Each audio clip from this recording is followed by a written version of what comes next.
Warrant گرفتاری کی بات کی اس میں ڈاکٹر مسعود شاہد صاحب کی ہے، جن کے خلاف ایک مقدمہ ہے سعید غنی نے کیا ہوا سندھ گورنمنٹ سے، اور وہ وہاں حاضر نہیں ہو رہے، لہٰذا ان کے وارنٹ گرفتاری جاری ہوئے۔ اور دوسرا جو ہے وہ نیب نے گھیرا تنگ کیا ہے اپنا وسیم اکرم پلس کے خلاف، یعنی عثمان بزدار کو گرفتاری کا آرڈر ہوا ہے اور لاہور ہائی کورٹ سے اس کا لیٹر بھی جاری ہو گیا ہے، اور نیب نے 5 رکنی ٹیم بنائی ہے ان کی گرفتاری کے لیے۔ لیکن وسیم اکرم پلس بھی اتنے معصوم نہیں کہ وہ اتنی آسانی سے گرفتار ہو جائیں گے۔ انہوں نے ملتان سے قبل از گرفتاری ضمانت کرا لی ہے بڑی عدالت سے، تاکہ قوم کی ترقی اور خوشحالی ہو سکے۔ وہی آپ کے سامنے کہیں گے جناب معاف کر دو پاجی، غلطی ہو گئی ہے، جو کچھ کیتا سی سوچیا سی کہ چنگا ہوئے گا پر چنگا نہیں ہویا۔ وہ کہتے ہیں پنگا ہی سمجھ لیں، یعنی پنگا، وہ کہتے ہیں ہر کوئی پنگا لینا ہے، کوئی چنگا لینا ہے، کوئی مندا لینا ہے۔ کہتے ہیں پنگا لینا چاہیے پر چنگا لینا چاہیے، مندا نہیں لینا چاہیے، تو یہ بھی کہا جاتا ہے۔ تو اب اس معاملے میں جب وہ 2 بڑے لوگ جو ہیں اگر آپ کے سامنے کر گئے تو حالات یہ ہیں کہ عمران خان مقبول لیڈر ہیں، عمران خان ایک بڑی مقبول پارٹی کے لیڈر ہیں، عمران خان نے ابھی ضمنی الیکشن جیتے ہیں اور ہر جگہ سے جیتے ہیں، اکیلے ہی جیتے ہیں۔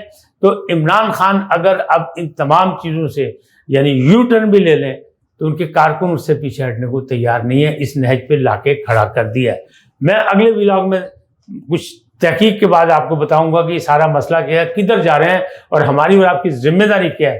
کسی پارٹی کی مخالفت، سب کی مطلب پارٹی جو ہے، چاہے وہ تحریک انصاف ہو، مسلم لیگ نون ہو، پاکستان پیپلز پارٹی ہو، مولانا فضل الرحمان ہو، یا پیر پگاڑا صاحب ہو، یا اور MPM ہو، جو بھی ہو، میں ان کی بات نہیں کر رہا، کسی کی بھی نہیں کر رہا، میں صرف اپنے ملک کی بات کر رہا ہوں، پاکستان کی بات کر رہا ہوں، اس دھرتی کی بات کر رہا ہوں، آپ کی اس آزاد ریاست کی بات کر رہا ہوں جس کے بارے میں غیر اپنے کہہ رہے ہیں کہ نہیں یہ آزاد نہیں ہے۔ تو پھر 1947 میں قائد اعظم نے کیا تھا، پھر ہمارے بزرگوں نے قربانیاں کس کے لیے دی تھی اگر ہم آزاد نہیں ہیں؟ ٹھیک ہے، ہمارے اسٹیبلشمنٹ کا جو ہے دور دورہ، ہمارے سرکمسٹانسز ایسے تھے، نامساعد حالات میں، ہم پھر بھی آپ یہ سوچیں کہ دنیا میں کیسے کیسے ترقی یافتہ ملک موجود ہیں، لیکن ان میں پاکستان جیسے غریب اور ترقی پذیر ملک جو ہے وہ ایٹمی طاقت ہے۔ تو اسلام کا نعرہ لا الہ الا اللہ محمد رسول اللہ وہ ہمارے لیے لوگوں کی آنکھوں میں جو ہے وہ کھٹک رہا ہے، اور دوسری جانب ہمارا ایٹمی پاور بننا یہ بھی کسی کو برداشت نہیں۔ تو ہمارے دشمن جو ہیں وہ مختلف سازشوں کے تحت یہ کام کر رہے ہیں، اور ہمارا شیرازہ جو ہے، قوم کا شیرازہ جو ہے وہ بکھیرنا چاہ رہے ہیں۔ اور خدا کا واسطہ لے، ایک طرف تو دیکھیں نا عمران خان صاحب کہہ رہے ہیں خونی انقلاب دیکھ رہا ہوں، ایک طرف کہہ رہے ہیں جہاد ہے نکل آؤ سڑکوں پہ، دوسری طرف وہ کہہ رہے ہیں اللہ کا واسطہ ہے، اللہ کا واسطہ ہے۔ تو واسطے بھی دے رہے ہیں، منت سماجت بھی کر رہے ہیں، کس سے کر رہے ہیں، کیا کہہ رہے ہیں، کیا کہنا چاہتے ہیں؟ ہمیں کوئی اس سے کوئی اختلاف نہیں کہ وہ پاپولر لیڈر ہیں، وہ ایک بڑی پارٹی کے لیڈر ہیں۔ ہمیں تو خوشی ہے کہ ملک میں 2 پارٹی نظام جو قائم تھا جمہوریت کا، اس میں ایک تیسری پارٹی آئی ہے تاکہ ان لوگوں کو لگامیں دی جا سکیں۔ لیکن اس لگاموں کو بھی مادر پیدر آزاد تو نہیں کہا جا سکتا، کیونکہ مادر پیدر آزاد جو آزادی ہوتی ہے اس کو آزادی نہیں کہتے، اسے جنگل کا قانون کہتے ہیں۔ تو جنگل کا قانون تو نہیں ہو سکتا، 1973 کا قانون موجود ہے جس پہ سب لوگ متحد تھے اور اس کے تحت چل رہا ہے۔ آئین پاکستان کے تحت آزادی مل سکتی ہے، ہمارے یہاں تحریر تقریر کی آزادی ہے، مختلف جگہ پہ پابندیاں لگائی گئیں، آمریت میں بہت زیادہ پابندی لگی، لیکن جمہوریت میں بھی کم نہیں۔ یقین جانیں آپ، میں دہلی پریس کلب گیا، وہاں میں نے پریس کلب میں باتیں کی، جب ہم اپنی یونین سازی کی بات کرتے ہیں اور all Pakistan federal union of journalist کی بات کرتے ہیں، یا ایپنک کی بات کرتے ہیں، آل پاکستان نیوز پیپر کنفیڈریشن کی بات کرتے ہیں، تو ان کی آنکھیں کھلی رہتی ہیں۔ وہ کہتے ہیں ہمارے یہاں تو نہیں، یا دور کے ڈھول سوانے کا ہم کہتے ہیں سرحد پار تو بڑی آزادی ہے۔ وہ جناب نیشنلسٹ لوگ ہیں، ان کے نیشنلزم سے باہر وہ نہیں نکلتے، چاہے آپ جو مرضی کر لیں۔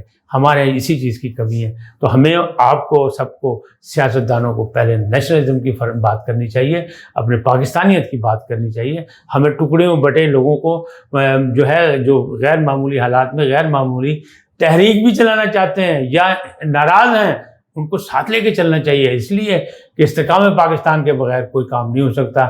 جب تک پاکستان مستحکم نہیں ہوگا، پاکستان کا سر معاشی طور پہ بلند نہیں ہوگا، جب تک ہم تجارت میں، ہم اپنے تعلقات میں بہتر نہیں ہوں گے، اس وقت تک ہم سر اٹھا کے نہیں چل سکتے۔ کیوں کہ ہماری پہچان جو ہے صرف ایک ہی ہے، پاکستان اور صرف پاکستان، لہٰذا اس کی ہمیں اور آپ کو سب کو ضرورت بھی ہے اور حفاظت بھی ہے۔ یہ وقتی نعرے ہیں، دیکھیں نا کہاں مانگ رہا ہے ہر انسان روٹی کپڑا اور مکان، تو آج بھی مانگ رہا ہے، آج کے حالات بھی وہی ہیں. کیا ہوا؟ یہ نعرے ہوتے ہیں، یہ نعرے الیکشن کے ہوتے ہیں، منشور کے نعرے ہوتے ہیں، اس پہ عمل درآمد ہونا چاہیے، اس سے میرا کوئی اختلاف نہیں ہے، لیکن اس کے عمل درآمد کے لیے جو چھوٹی قومیں ہوتی ہیں، جو غریب ملک ہوتے ہیں، ان کو برسوں لگ جاتے ہیں. ہم بھی 75 سال گزار چکے ہیں، جہاں تک پہنچ چکے ہیں، ایک اپنی عزت بنا چکے ہیں، پورے خطے میں ہماری ایک حیثیت ہے، پوری دنیا میں ہماری ایک حیثیت ہے. لیکن جو دشمن طاقتیں ان کو ہم اچھے نہیں لگتے کہ ہم سر اٹھا کے چل سکیں. تو سر اٹھا کے چلنے کے لیے ضروری ہے کہ ہم اور آپ پاکستان کے نام پہ ایک ہوں. باقی سیاسی منشور ہمارا جو بھی ہو، ہم جس پارٹی کے ساتھ مرضی ہوں، اس پارٹی کو ایمان کا حصہ نہ بنائیں، اس پارٹی کو سیاست کا حصہ بنائیں. اگر یہی پیغام ہم سب ایک دوسرے کے ساتھ سمجھ لیں تو معاملات بہتر ہو سکتے ہیں اور دشمن کا منہ کالا ہو سکتا ہے، ہم اس کے دانت کھٹے کر سکتے ہیں. ہماری افواج پاکستان میں کون لوگ ہیں؟ کیا غیر ملکی لوگ ہیں؟ ہمارے سپوت ہیں، ہمارے بیٹے ہیں، ہمارے باپ بھائی جو بھی آپ کہیں وہ ہیں. تو شہداء کی قربانیاں جو ہیں وہ رائیگاں نہیں جانی چاہیے. ہم نے امن کے لیے بڑی قربانیاں دی ہیں، ہم نے اپنے آپ کو کھڑا کرنے کے لیے بہت کچھ دیا. کیا جب ایٹمی طاقت بنے تو کیا اس وقت پابندیاں نہیں لگی تھیں؟ الحمدللہ ہم زندہ ہیں، لیکن جو حالات ہیں وہ ایسا نہیں ہے کہ ہم زندوں میں شمار کیے جائیں. لہذا زندوں میں شمار ہونے کے لیے ایک جہد مسلسل چاہیے، اور وہ ہر شعبے کی جانب سے چاہیے. ایسے نہیں کہ تمام شعبوں کو ہم تنقید کا نشانہ بنائیں، ان کو استحکام نہ دیں، بلکہ غیر مستحکم کرنے کی کوشش کریں اور پھر ہم کہیں کہ ہم پاکستانی اور پاکستان جو عظیم پاکستان ہے. تو نہیں ہو سکتا. لہذا قائد اعظم اور مفکر پاکستان شاعر مشرق کے پیغامات کو یاد کریں، اور وہ جو یونٹی فیتھ ڈسپلن ہے اس کو پلے باندھ لیں. باقی کوئی بات نہیں، سیاست اپنی اپنی مرضی کی کرے، جو مرضی کریں، لیکن ملک کی کو جو ہے اس کا استحکام جو ہے اس کو داؤ پہ نہ لگنے دیں. کیونکہ اگر ایسا ہوا تو پھر دشمنوں کی جو سازشیں کامیاب ہو گئی. اب دیکھیں کتنی افسوسناک بات ہے کہ ہمارے دوست ابرار الحق صاحب ایک جگہ کہہ رہے تھے کہ باقاعدہ آن ریکارڈ کہہ رہے تھے کہ جناب لوگ بہت پریشان ہیں، حکومت کے خلاف تو اتنا ہے کہ اگر اجازت ہم دے دیں، پی ٹی آئی والے کہہ دیں، تو ہمارے نوجوان جو ہے جسموں کو بم باندھ کے یعنی خودکش حملہ آور بن سکتے. توبہ توبہ توبہ. میں نہیں کہوں گا، ایسا نہیں ہونا چاہیے، یہ سوچ نہیں ہونی چاہیے. نقصان کس کا ہوگا؟ میرا نوجوان جائے گا، میرے ملک کا سپوت جائے گا، اور میرے ملک کو نقصان ہوگا. لہذا نقصان کی باتیں نہ کریں، فائدے کی باتیں کریں. اللہ آپ کی حفاظت کرے، اللہ آپ کو صحت و تندرستی کے ساتھ قائم دائم رکھیں. آج اتنا ہی.